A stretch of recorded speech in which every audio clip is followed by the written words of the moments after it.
بسم اللہ الرحمن الرحیم۔ لیکن ہم اس باب میں جو غلطیاں کر چکے ہیں یا کر رہے ہیں یا کر چکے ہیں،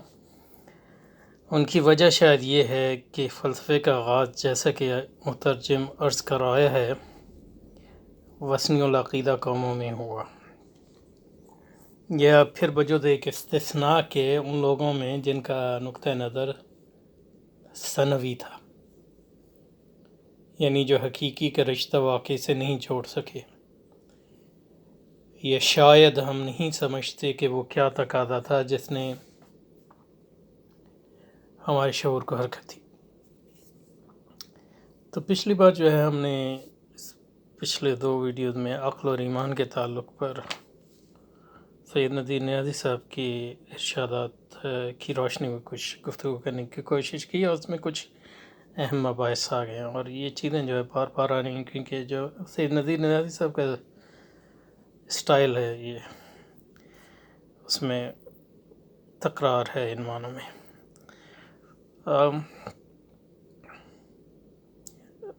آج جو ہے لیکن ہم اس باب میں جو غلطی کر چکے ہیں، تو میرا خیال ہے اس سے مراد ان کی یہی ہے کہ جو عقل، یعنی عقل اور ایمان کو میں جو تعارض ہے اس کو ایک غلطی سمجھ رہے ہیں، یا وحدت اور کثرت میں جو تعارض ہے جس کی وہ پیچھے بات کرتے آئے ہیں، تو میرا خیال اسی کی طرف اشارہ ہے۔ لیکن ہم اس باب میں جو غلطیاں کر چکے ہیں، اب ہم سے ان کی مراد نظر آتا ہے انسان ہے، ان کی وجہ شاید یہ ہے کہ فلسفے کا آغاز، جیسے کہ مترجمہ کردہ، وثنی العقیدہ قوموں میں ہوا۔ وثنی کا مطلب یہ ہے کہ پیگن، یعنی جو مختلف خداؤں کو ماننے والے، بت پرست۔ اب عمومی طور پر مشہور ہے کہ یونانیوں کے ہاں فلسفے کا آغاز ہوا، تو یونانی تھے پیگن، اس میں کوئی شک نہیں، یا ہندوؤں کے ہاں بھی فلسفہ تھا تو وہ بھی پیگن تھے۔ لیکن کئی یونانی فلسفیوں اور ہندو فلسفیوں کے بارے میں بھی ہے کہ وہ موحدین تھے، تو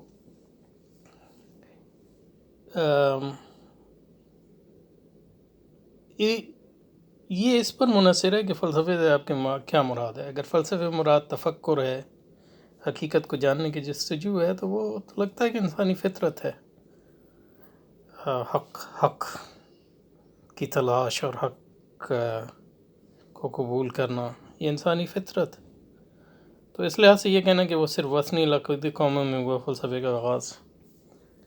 تو کچھ درست معلوم نہیں ہوتا۔ اور اگر اس سے مراد یہ ہے کہ جناب فلسفہ بطور ایک منضبط علم کے وثنی العقیدہ قوموں میں ہوا ہے، تب بھی مطلب یہ کہ اس قسم کے دعوی جو ہے کرنا بہت مشکل ہے۔ ہمارا علم جو ہے یونانیوں کے بارے میں بہت زیادہ، یعنی اس پہ کام ہونے کے باوجود اب بھی یعنی محدود ہے، اور اس میں ہر قوم جو آتی ہے وہ یونانی اور رومیوں کو اپنے طرز پر سمجھنے کی کوشش کرتی ہے، اور ان قوموں میں جن میں فلسفہ رہا لیکن ان کی جو کام ہے ہم تک نہیں پہنچے، تو ہو سکتا ہے وہ وثنی نہ ہوں۔ اور اسلامی عقیدے کے مطابق تو ہر قوم میں پیغمبر آئے، اور ہر قوم جو ہے بنیادی طور پہ موحد تھے، تو اس قسم کے یعنی عمومی دعوی جو ہے بہت مشکل ہے کرنا۔ یعنی کرنا تو مشکل نہیں ہے، لیکن اس کو یہ مطلب یہ ہے کہ اس کے ثابت کرنا، یا اس کے بارے میں جو ہے محکم دلائل پیش کرنا بڑا مشکل ہے۔ بہرحال وہ کہہ کیا رہے ہیں، لیکن ہم اس باب میں جو غلطیاں کر رہے ہیں، یعنی عقل اور ایمان کے تضاد میں، تو اس کی وجہ یہ ہے کہ فلسفے کا آغاز، جیسے کہ مترجم وثنی العقیدہ قوموں میں، تو اس سے کیا ہوتا ہے، یعنی وثنی العقیدہ لوگ جو ہیں وحدت اور کثرت کو جو ہے متضاد سمجھتے ہیں، یا ایمان اور عقل کو، وثنیت میں ایسی کیا چیز ہے جو عقل اور ایمان کے تضاد پر منتج ہو یا کثرت اور وحدت کے تضاد پر منتج ہو، یہ سوچنے کی بات ہے، یا پھر بجز ایک استثناء کے ان لوگوں میں جن کا نقطہ نظر ثانوی تھا۔ وثنیت ایک چیز ہے اور ثانویت ایک چیز۔ ثانویت کہیں گے ڈوئلزم کو، یعنی جو حقیقی کا رشتہ واقعی سے نہیں جوڑ سکے، یعنی واقعی مین فنومنا، وہ ان کی مراد یہاں واقعی سے جو ہے فنومنال ورلڈ ہے، اور حقیقی سے مراد جو ہے ریالٹی ہے۔ یا شاید ہم نہیں سمجھتے کہ وہ کیا تقاضا تھا جس نے ہمارے شعور کو حرکت دی۔ یعنی اگر یہ ہے کہ ہم جو ہے ہمارا جو ہے مادی وجود ہے تو، اور شعور اور مادے، یعنی ثانویت سے تو یہی مراد ہو سکتی ہے۔ اس میں تھوڑی سی تھوڑی سی بحث کر لیتے ہیں تاکہ آسان ہو جائے سمجھ۔ یعنی وثنیت، ثانویت، وثنیت تو ہوا پیگنزم ہے،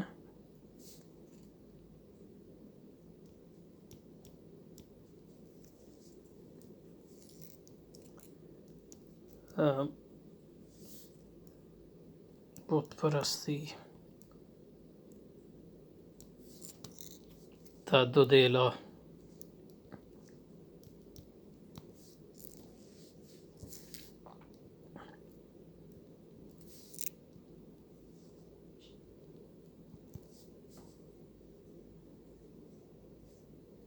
لیکن یہ کہ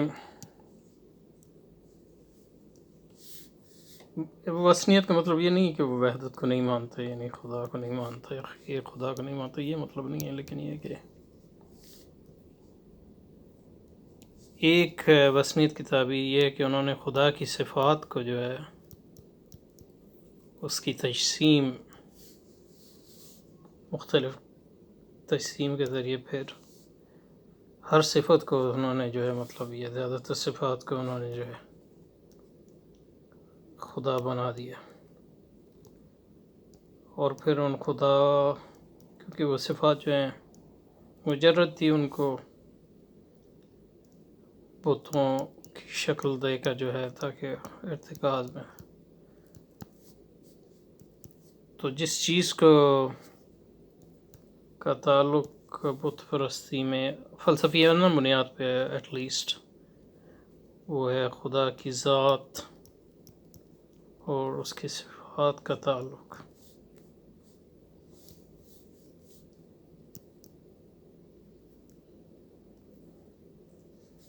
یا تو سمجھا کہ ذات جو ہے وہ صفات کا مجموعہ ہے،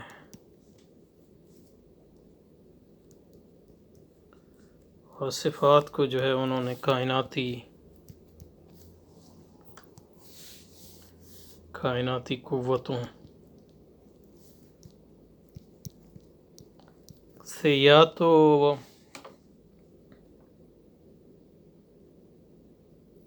کہا کہ کائناتی قوتیں جو ہیں خدا کی مختلف جو ہیں صفات ہیں، یا ان صفات کا ظہور ہیں، یا ان کی جلوہ گیری ہیں، یا صفات اور ذات کی جلوہ گیری ہیں، تو اس بنیاد پہ انہوں نے یعنی فطری مظاہر کو پوجنا شروع کیا۔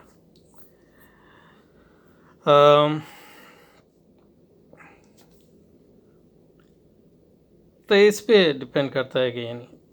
تو مطلب یہ کہ زیادہ تر جو ثانوی معاشرے ہیں، بت پرستانہ معاشرے ہیں، ان میں ہمیں ملتا ہے کہ خدا کا تصور ہے ان کا، یعنی مکہ کے مشرکین کے بھی خدا کا تصور تھا، ایک خدا کا۔ اسی لحاظ سے یعنی ہندوستان میں بھی ایک خدا کا تصور ملتا ہے، یونانیوں کے یہاں بھی ملتا ہے۔ یا انہوں نے یہ سمجھا کہ ذات جو ہے وہ ماورا ہے، اس کا سمجھنا نہایت مشکل ہے، اور صفات کے ذریعے سمجھا جا سکتا ہے، اور صفات جو ہیں وہ یا تو کائناتی قوتیں ہیں یا وہ کائنات میں جلوہ گر ہو رہی ہیں، تو پھر انہوں نے اس طرح جو ہے کائناتی مظاہر کو پوجنا کر دیا، اس کا منتج ہوا بت پرستی پر. لیکن جو چیز واضح نہیں ہے وہ یہ ہے کہ اس کا تو زیادہ تر یہ کہہ رہے ہیں کہ وہ جو وثنی معاشرے تھے ان میں فلسفہ پیدا ہوا، تو اس کی وجہ سے جو ہے لوگوں نے سمجھا کہ وحدت اور کثرت میں جو ہے تضاد ہے، یا حواس اور عقل میں تضاد ہے، یا فکر اور مادے میں تضاد ہے. اب مجھے نہیں پتا کہ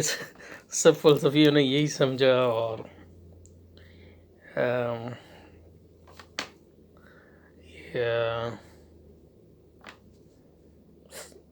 اور اگر یہی سمجھا بھی تو اس کا وثنیت سے کیا تعلق ہے، یہ کوئی واضح نہیں ہے. یعنی مطلب یہ کہ یونانیوں کے یہاں ہی دیکھ لیں، افلاطون کو دیکھ لیں مثلا.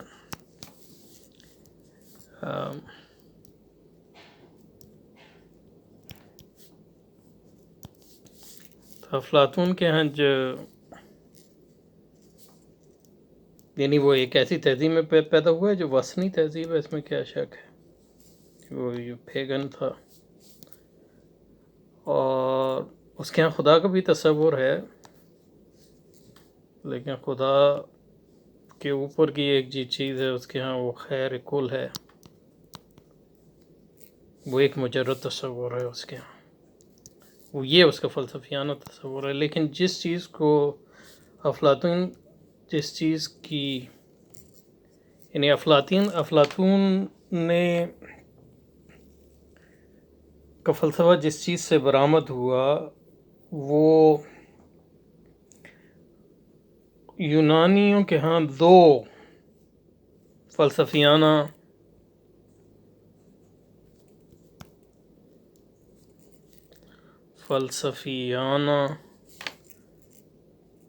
تحریکات یا مکاتب فکر تھے، اور مکاتب فکر تھے تو مشہور، یعنی کئی تھے، لیکن جس کا افلاطون کو سقراط کے فکر پہ اثر ہوا. ایک کہتا تھا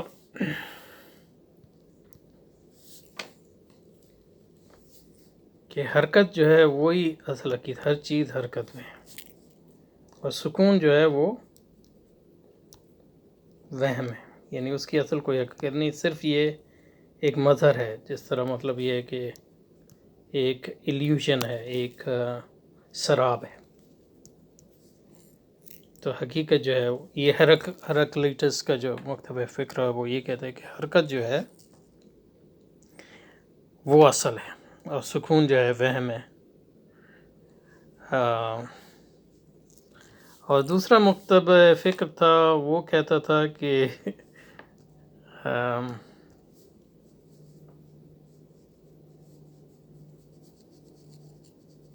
پارمینیڈیز کا اور اس کے شاگردوں کا، زینو جو ہے اور دوسرے لوگ اس میں شامل ہیں، کہ سکون جو ہے وہ حقیقت ہے، اور حرکت جو ہے وہ ایک سراب ہے.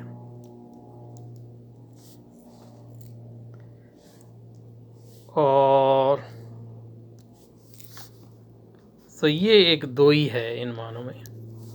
یہ سنویت تو نہیں ہے، وثنیت تو نہیں ہے، یہ سنویت ہے، یعنی ڈوئلزم کے کائنات میں جو ہے. لیکن یہ دونوں جو ہیں اس سنویت کو کہتے ہیں کہ یہ سنویت جو ہے صرف ایک سطحی ہے ہمارے حواس کی وجہ سے یا کسی وجہ سے، لیکن اس کے پیچھے جو حقیقت ہے وہ ایک ہے.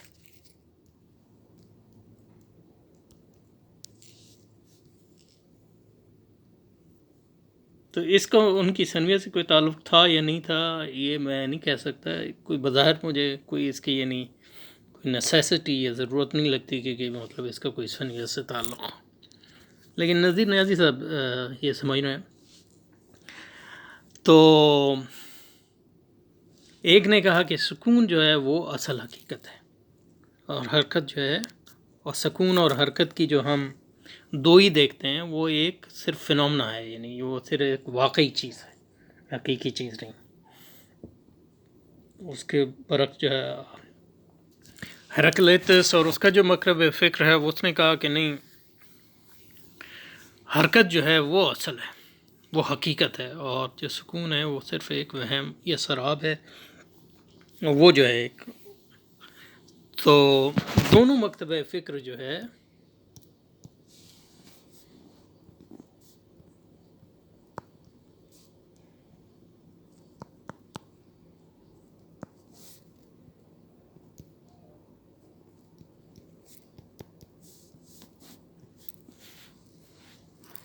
دونوں مکتب فکر جو ہیں وہ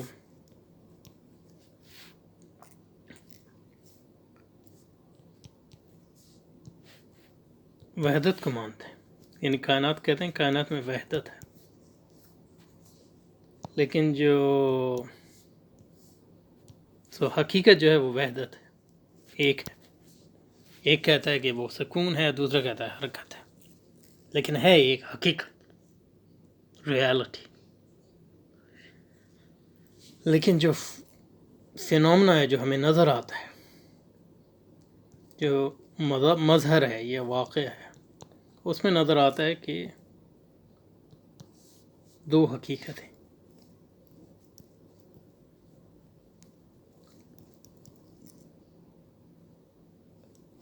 لیکن جب ہم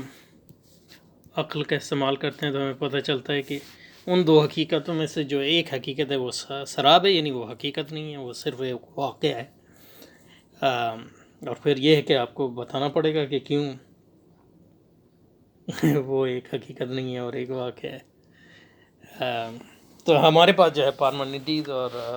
ہیراکلیٹس کا جو مکمل فلسفہ نہیں پہنچا ہے، تو نہیں کہہ سکتے کہ مطلب یہ کہ اس کی ایک جو ہے شکل، جیسا کہ ہم اس تضاد کو دور کرنے کے ابھی بات کریں گے، وہ افلاطون کے ہیں۔ تو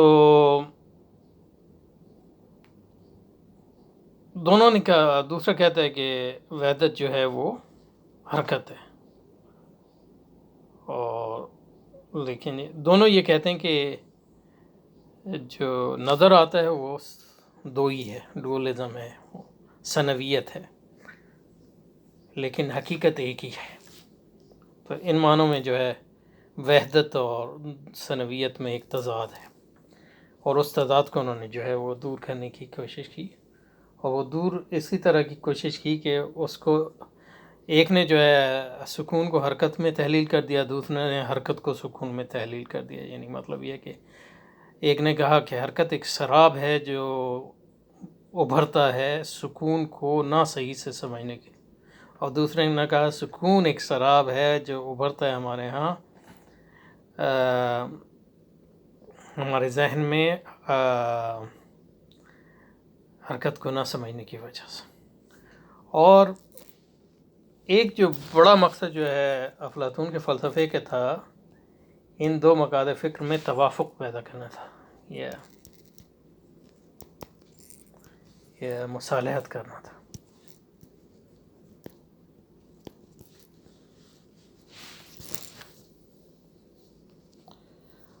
اور جو اس نے مصالحت کی، اب وہ کہہ نہیں سکتے کہ مطلب یہ کہ وہ مصالحت ہے حقیقتاً، کیونکہ وہ جیسے کہ معلوم ہے وہ ایک مکتب، اس کی اصل جو وہ سمپتھیز وہ پارمنیڈیز کے ساتھ ہیں، ہیراکلیٹس کے ساتھ نہیں۔ وہ توافق اس نے اس طرح کیا کہ اس نے جو ہے حقیقت کے اس کی وضاحت کی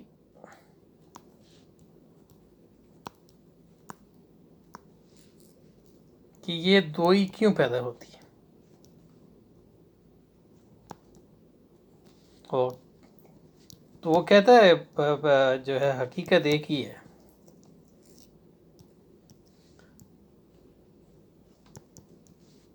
تو ان معنوں میں وہ دونوں سے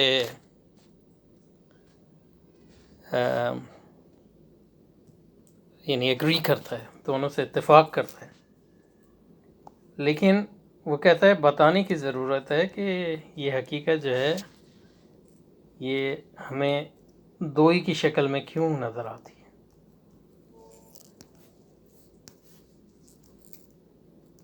شکل میں کیوں نظر آتی ہے.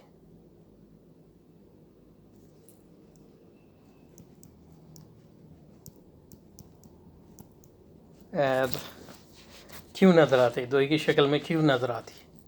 تو اس نے جو ہے جواب دینے کی کوشش کی دونوں سطح پہ، علمیاتی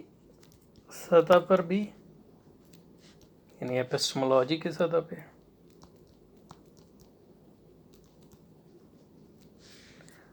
اور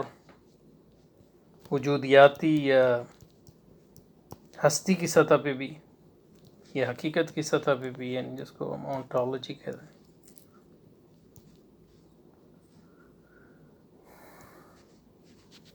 اور بنیادی طور پہ جو ارسطو افلاطون نے معاف کیجیے گا کہا وہ یہ کہ علمیاتی سطح پہ ایک ہے ہمارے پاس حواس اور دوسرا ہے ہمارے پاس عقل. اور جو دنیا میں ہم، کیونکہ ہمارے پاس جو ہے ایک جسم ہے اور ایک روح ہے، اور ان معنوں میں مادہ ہے اور روح ہے، یہ دو ہی جو ہے ہر جگہ نظر آئے گی. اور کثرت و وحدت کی دوئی بھی اس کے یہاں نظر آئے گی. یعنی مطلب یہ ہے کہ آیان ہیں، یعنی جو اس کے کہتے ہیں آئیڈیاز ہیں، اس کو آیان کہتے ہیں یا یونیورسلز.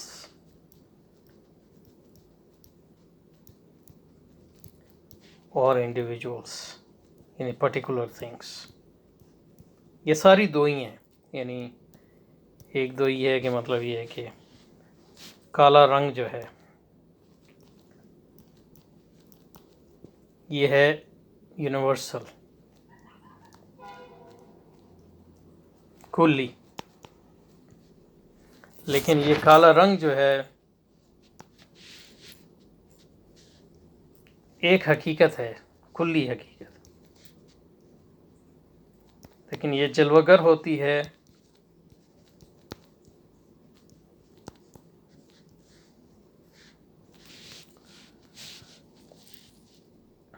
پرٹیکولرز میں.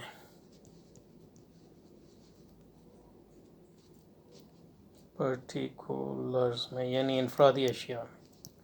ہم دیکھتے ہیں کہ کالی کرسی ہے اور کالا صوفہ ہے اور کالا گیند ہے اور کالا گنبد ہے اور کالا کپڑا ہے، لیکن یہ کالا جو ہے یہ اصل حقیقت ہے ایک، اور یہ جلوہ گر ہو رہی ہے ان مختلف چیزوں میں. تو یہ ایک دو ہی ہے. اور دوسری یعنی اور یہ جو سکون حرکت کی عمومی دوئی ہے، یہ اسی بنیادی علمیاتی دوئی کی وجہ سے آتی ہے کہ ہمارے پاس جو ہے وہ علمیاتی اور کہ حواس ہیں اور ہمارے پاس عقل ہے. اور عقل جس حقیقت کا ادراک کرتی ہے وہ کلی حقیقت ہے.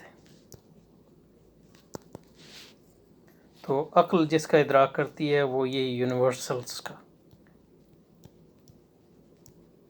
کالے رنگ کا. اور حواس جس کا ادراک کرتا ہے وہ یہ انفرادی اشیاء ہیں. انفرادی اشیاء ہیں جس میں یہ کلی حقائق جو ہیں انفرادی اشیاء میں جلوہ گر ہوتے ہیں.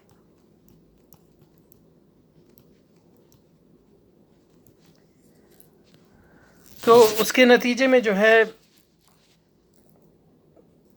جو عمومی افلاطون جو ہے اس کا نتیجہ نکالتا ہے، وہ یہ نکالتا ہے کہ حقیقت جو ہے وہ جس کا عقل ادراک کرتی ہے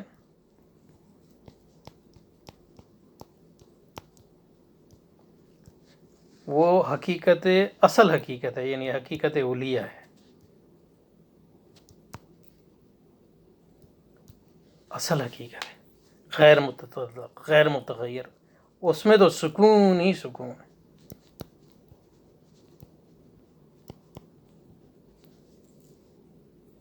اس میں کوئی حرکت نہیں۔ لیکن جب وہ حقیقت جو ہے، تو اس لحاظ سے یہاں وہ پارمنیڈیز کا حامی ہے، اور اس کو اس پہ پارمنیڈیز کو فیور بھی کرتا ہے، یعنی اس کا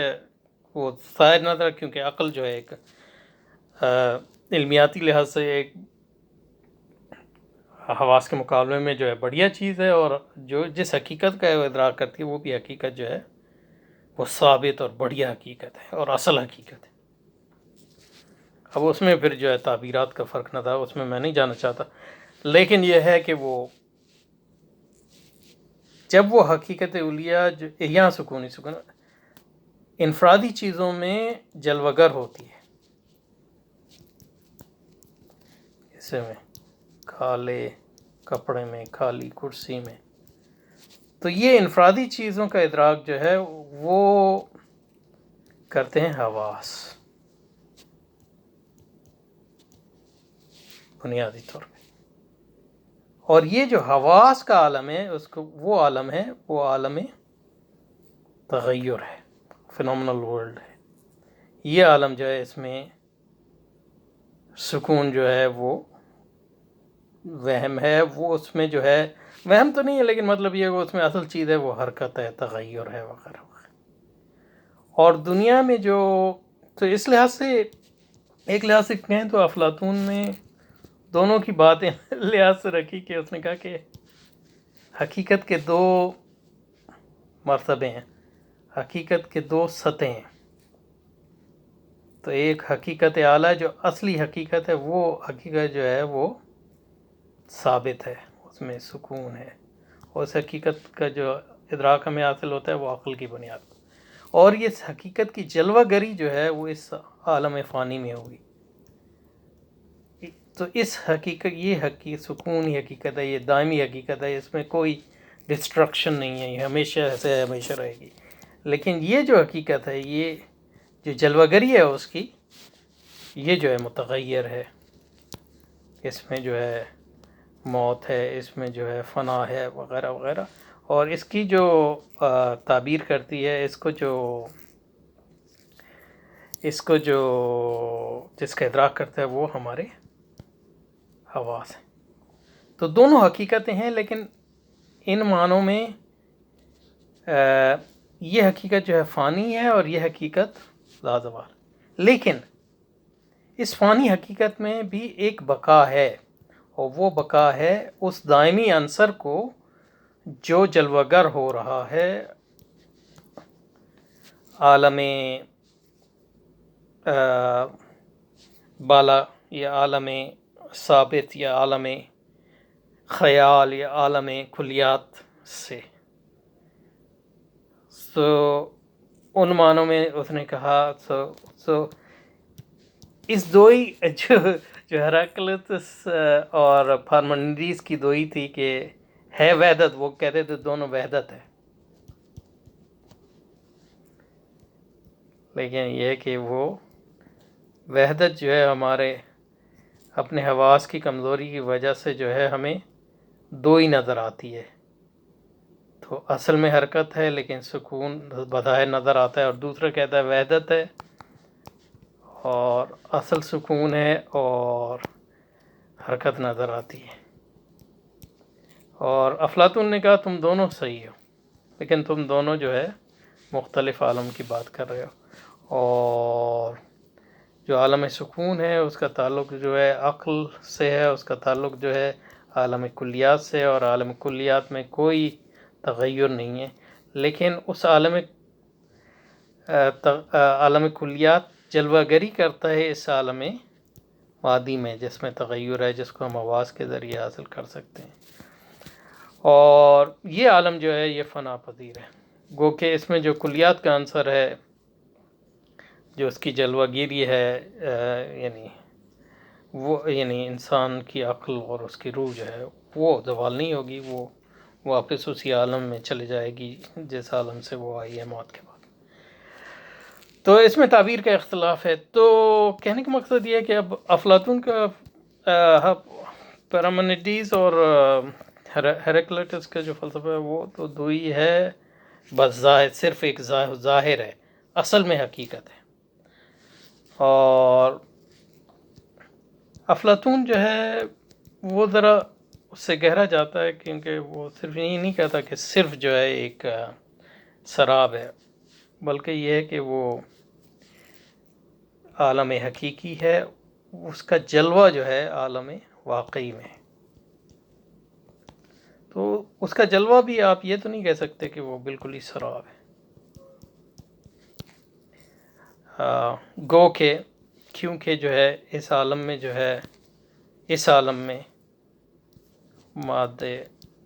اور روح یا عالم حواس اور عالم کلیات کا ایک جوڑ ہوا ہے، اور عالم مادہ اور عالم حواس کو جو ہے زوال ہے، تو اس لحاظ سے یہ عالم جو ہے اس میں وہ پرماننس نہیں ہے، وہ بقا نہیں ہے جو دوسرے عالم کو۔ تو اس نے اس میں ایک جوڑ پیدا کرنے کی کوشش کی، اور اس کے جوڑ کے نتیجے میں ایک طرح تو اس نے کہا کہ حقیقی وحدت ہے، لیکن اس میں اس نے ایک ایٹ لیسٹ ایک عارضی وجودیاتی سنویت کو بھی جنم دیا۔ تو اب یہ تین مختلف فلسفے ہیں، یہ سارے جو ہے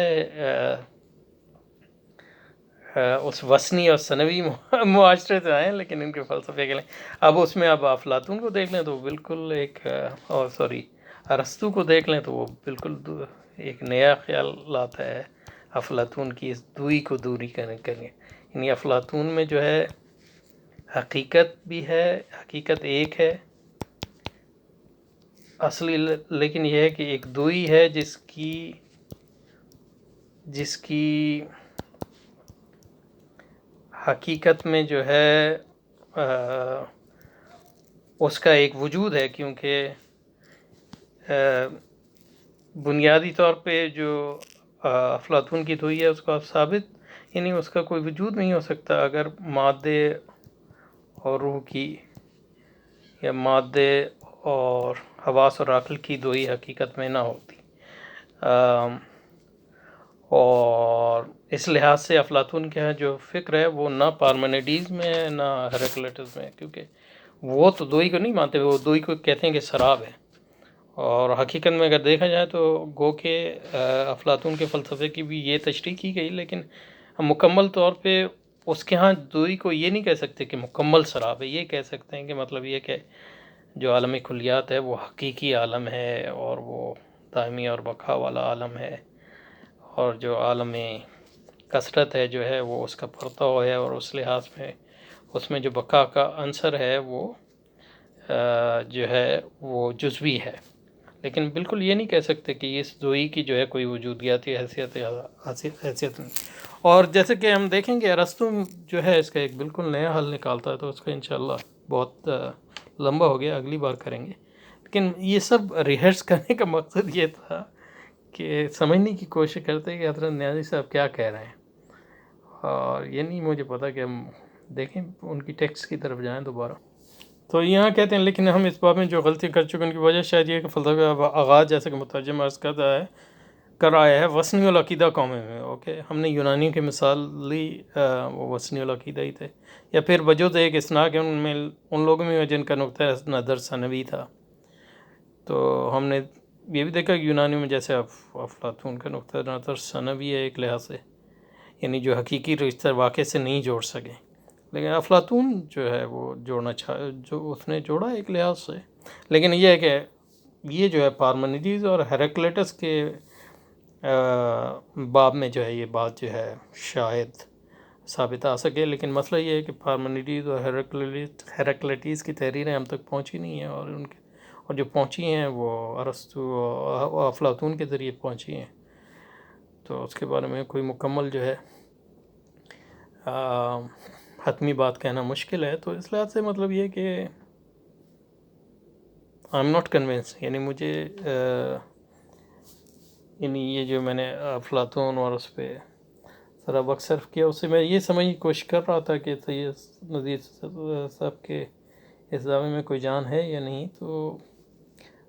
چلیں ابھی دیکھتے ہیں، اگلی بار افلاطون کو دیکھیں گے تو ہو سکتا ہے کہ کوئی زیادہ واضح ہو جائے چیز.